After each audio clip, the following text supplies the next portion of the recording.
জানি না, ওই 5টা 6টার দিকে মনে হয় জানতে পারে। তারপরে ওই যে দাদারা আসছে 7:30 8টার মধ্যে ম্যামকে আর বাবুকে নিয়ে গেছে। আচ্ছা, কি কারণে হয়েছে কি জানতে পারছেন এখনো?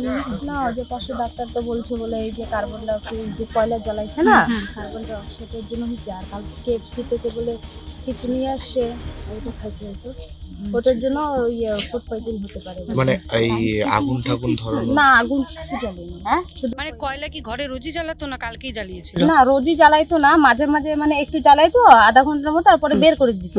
কেন রুমটা পুরো বন্ধ না, তো গ্যাস ঘরে যাবে বলে। কালকে শুধু ম্যামটা মনে হয় চোখে লেগে গেছে, ওটা রুমেই থেকে গেছে। আর রাতে ও ওই ইয়েতে আগুন তাপাতে গিয়ে ও ঘরে ছিল, ওটাতেই গ্যাস হয়ে আমরা সকালে জানতে পারলাম। ঘরে কী অবস্থা ছিল বলতে পারবো না, সেটা আমি পরে ফোন পেয়ে দেখেছি। আমার পরিচিত।